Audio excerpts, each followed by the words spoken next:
Tea Time. Today with me, Chaiti Narula. We're standing right here at Golden Swan Country Club. We're feeling the heat setting in right here in Mumbai. On the show today, we've got the Executive Director of Pharma Enterprises. He's the man who knows his pulse when it comes to the pharmaceutical industry. On the show this week, we have Vijay Shah, Executive Director and COO, Pharma Enterprises Limited.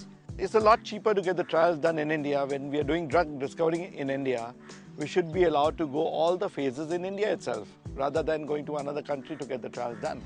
In news, Thomas Icon sails to Avanta Masters victory. And David Frost beats Fred Couples, ties tournament record to win Toshiba Classic.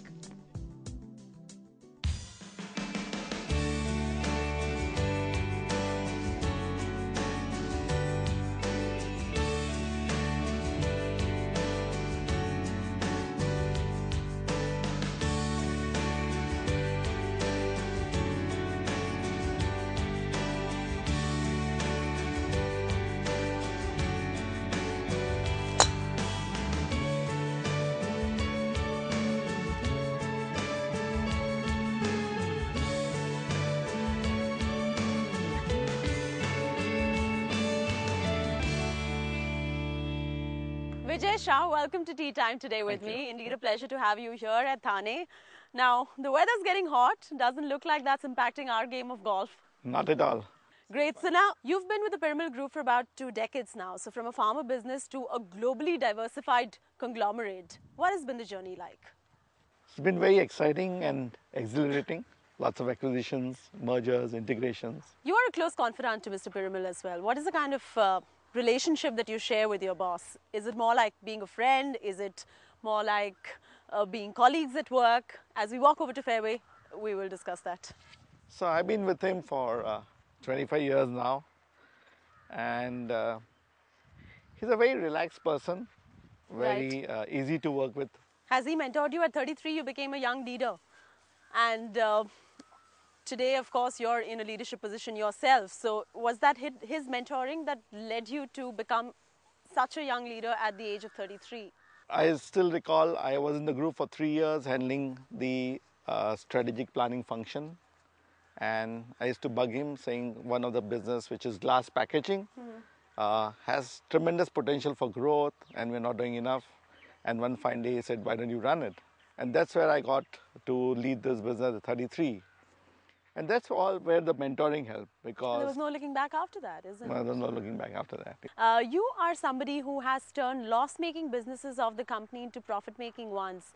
Now, can you share with us a few anecdotes and the journey or something interesting from that point of time where, while you were involved in turning around these businesses? One of the toughest turnaround has been the last acquisition we made some 6 years back is in US, a glass packaging company, which we acquired in the US. It was a completely loss-making company, as they call it, Chapter 11 company. And coming from India to US and trying to turn around this business was very, very tough. So I tell people today that do not go with India's assumptions there. It is like in US, when you drive on the other side of the road, or when you put on the switch, it's in the opposite direction. It is as good or as bad as that.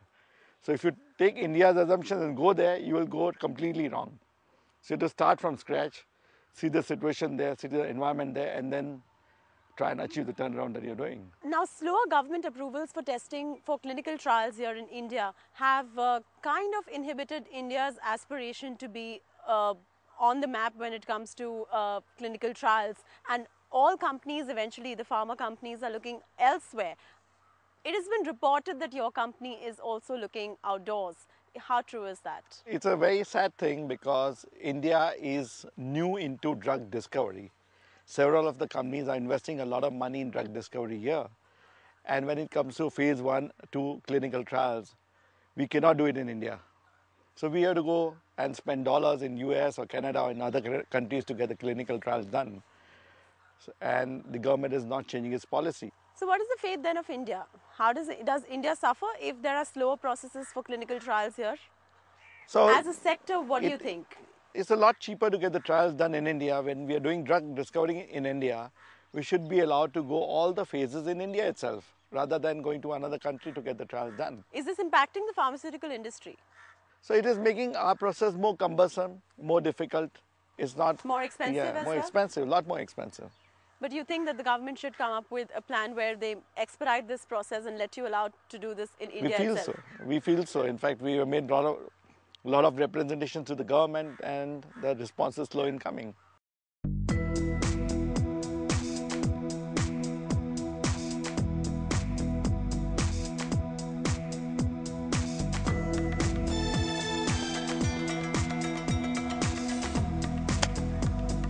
Wow, that's a good one. Right off the putting green though.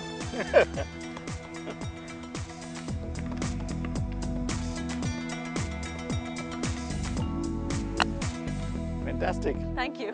You're right on the green. Oh yes, absolutely. Just a little off it though. Post the sale of your domestic formulation business, your company is looking at newer areas, newer verticals and newer geographies. So what is the diversification pattern like and what's next for Piramal Enterprises? Lots of people have been asking this question. So when we sold the business, we did not have a ready game plan. $3.7 billion is a large amount to be invested. So initially we looked at lots of areas, and I was also participating in that process.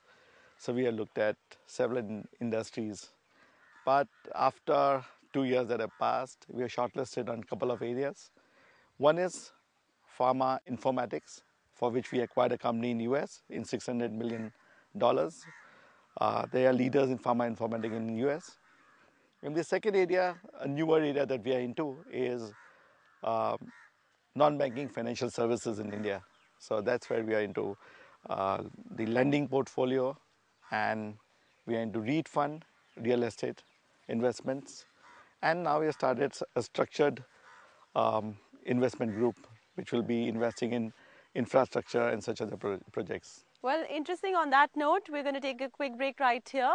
We're in conversation with Vijay Shah, who is the Executive Director of Piramal Enterprises. And on the other side of the break, we're going to find out more about their glass packaging business as well.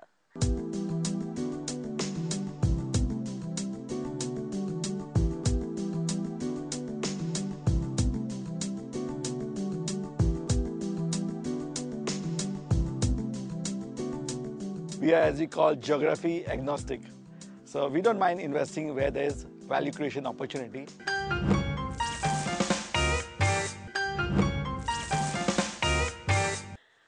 Welcome back. We're in conversation with Vijay Shah of Piramal Enterprises. And of course, from the healthcare and the pharmaceutical business, we moved on to talking about the glass packaging business, which you are right now heading.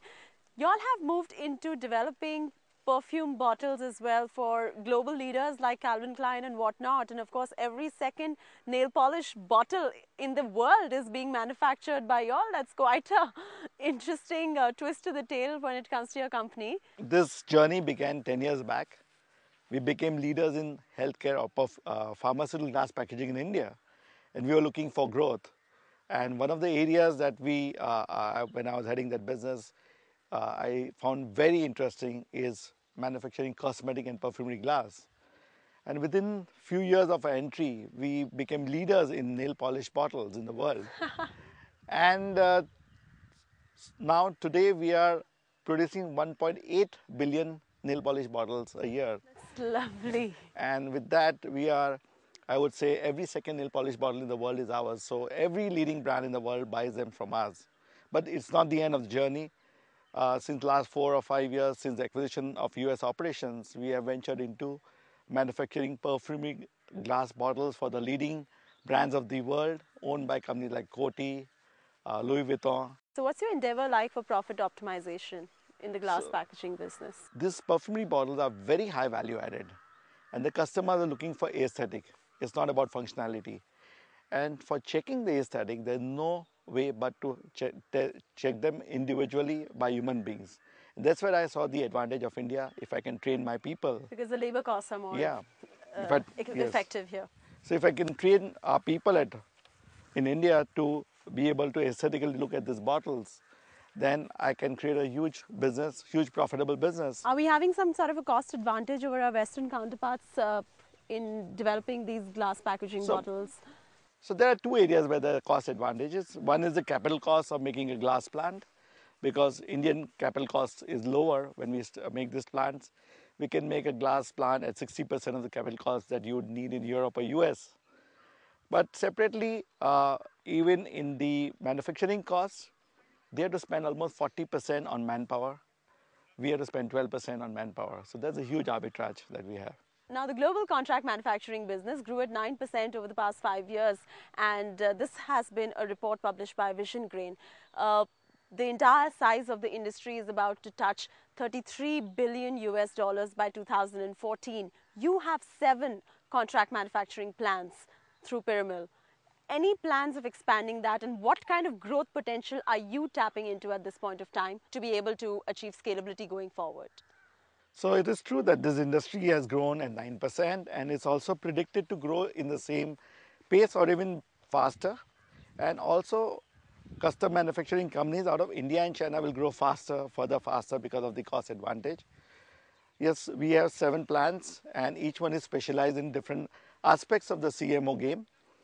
And we are tapping the potential. We are strengthening our business development effort, tapping into the existing customers and the relationships to grow them significantly faster. So we are looking at almost 18 to 20% growth in the next few years in this. What is the reason for such a fast growth in this particular vertical? So we are seeing almost a large number of drugs going off patent, as they call it, patent cliff, happening in the next few years. And with this, the pharmacos will be forced to outsource or offshore to get cost advantage. And a lot more generic companies will be coming in this business. So that is forcing them to look at people like us, where they can outsource offshore to bring the cost down.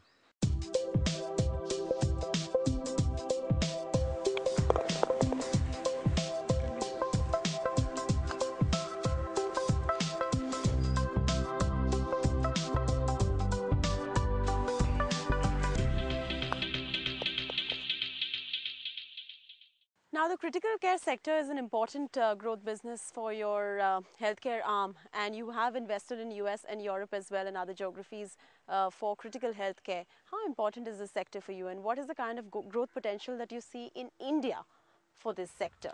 So critical care business is a very interesting story and typically represents the way Piramal has grown in other sectors.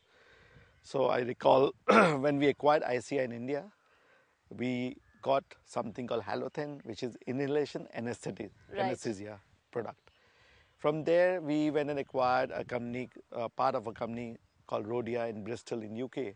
Again, an interesting deal, because that was the first foray abroad into the West. And we did not acquire the plant.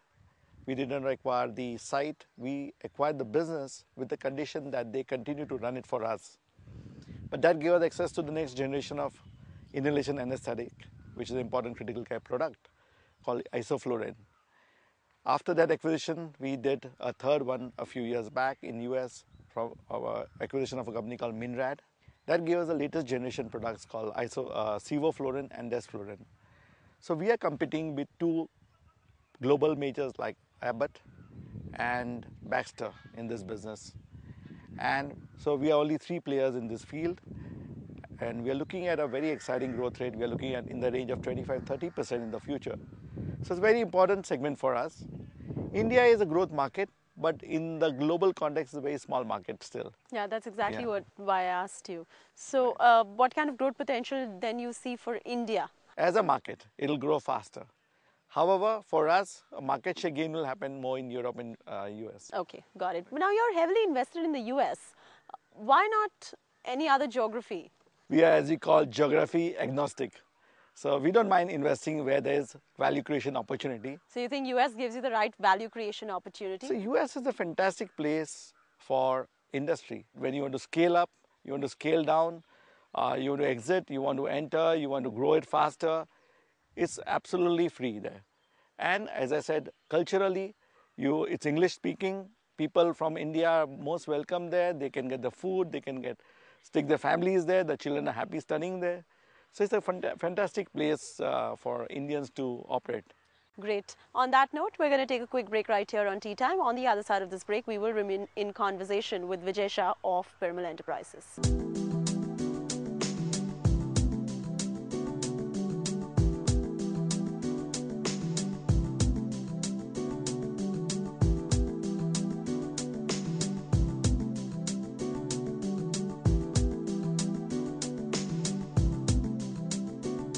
This acquisition was so tough that it brought the whole company down on its knees. Had it not been for Mr. Piramal's backing, at one point of time, our debt equity went to 15:1.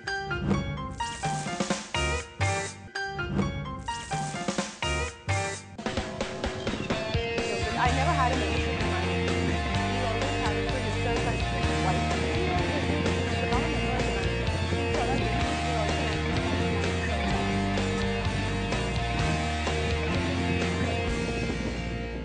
Welcome back. We're still in conversation with Vijay Shah, who is the Executive Director of Piramal Enterprises. Now, a few years ago, you acquired a glass packaging business in the US, and it was a Chapter 11 case, like you rightly mentioned earlier to me on the show itself. Now, from such a loss-making company to a profit-making company, how did you spearhead the operations to turn it all around? So this was the most difficult turnaround, I think, in the history of our group and in my career. And your career as well. So, as I said earlier, everything was different from India. Right. It was like topsy-turvy. So none of our assumptions from India worked. So initially we made a few mistakes. Then we learned from there quickly, and then we focused on what is important. That's customer and quality.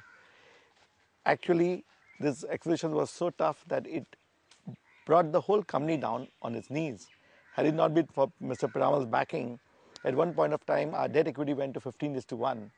But I had the conviction that this would turn around, and gradually, through lots of perseverance and effort, we brought it back on track, and today it's doing very well. It's profitable. Now, staying with the glass packaging industry as well, what are the trends that you're seeing in the near future emerging in this particular sector? Basically, our focus for the future is on perfumery and cosmetics.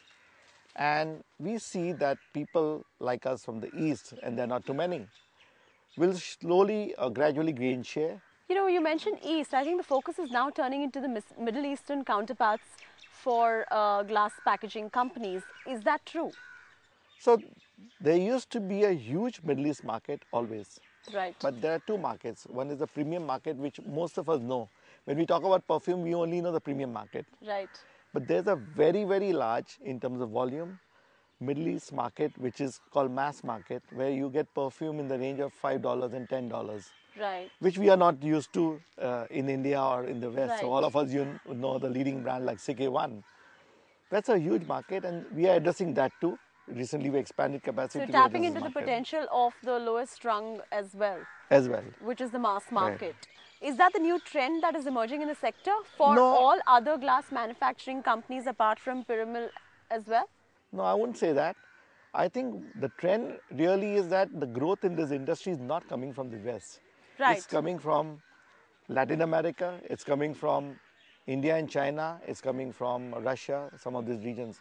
In fact, except for this downturn, some of these regions have been growing at 25 and 30%. Look at India. We had hardly any glass packaging market here. Today, you see Levers have launched Dove hair oil in a glass bottle.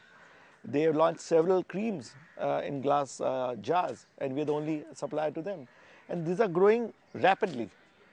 So it's a very good market in the future. Interesting. Now, shifting our focus a little bit from glass to golf, how long have you been playing golf? So I'm a recent I know convert you're to a golf. recent newbie into golf. Yes. I love the idea of playing golf because I think these are the luckiest people in the world. You look at the golf courses, the greens, I mean, they're fantastic. It's a great place to relax Yes. and kind of meditate as well if you're Right. playing the game right. Has any business ever been transacted on the course for you? Well, I You play play. at Willingdon, which is like the hub now place for all these conglomerates and the CEOs to come and play there. So, any business that you've conducted on the So green? several investment bankers I'd come up with ideas on the golf course. So see, you're no stranger to conducting business on the course. Right. It's very relaxing because you're playing a game with somebody for 3 to 4 hours. Where could you get that quality of time? Which are the golfers that you look up to? Whose game would you like to most follow? It's a sheer pleasure to watch Tiger Woods playing. I think the sheer energy, the sheer efficiency with which he plays, it's a lot of inspiration for people like us. You know, he started playing golf when he was 2 years old. Yeah, we started late. Now, the Piramal Group has been exuding a lot of corporate social responsibility. How involved are you personally with the Piramal Foundation? And what is the foundation really doing, I mean, for the benefit of the viewers? So the Piramal Group is investing almost 100 crores in CSR. And there are 4 areas in which they are investing. One is e-Swasthya in Rajasthan and a couple of other states we have started, which is providing, democratizing medicines. So we train people in the village to medicate, and then if there's a need for help, they dial in on a particular number and the doctors advise them. That's a beautiful initiative. Yeah, that's e-Swasthya. Then we got Sarvajal, where we help in a very low cost providing good quality water through a technology which is decentralized. We also have a foundation which is called Gandhi Fellowship, where it's very tough to get entry into, where people who are graduates, they spend 2 years in the villages, Right. aiding 5 principles. So each person is 5 principles, because we believe that if the principals improve the quality of education in the school can impact hundreds of children. And this is a very, very respectable fellowship which we have started, and we are adding more and more people to this. These are some of the areas. One of the areas which I am closely associated is with Anamrita, which is a midday meal scheme. We collaborate with ISKCON, we fund them, and we help them improve the nutritious meal that is provided in the schools in lots of states, including Maharashtra. From turning loss-making businesses to profit-making, and of course benefiting the society as well in one way or the other, it's interesting to see you take so much interest in corporate social responsibility as well. No, it's lovely that the Piramal Foundation thinks of the underprivileged so much. So thanks so much for being on the show with me today.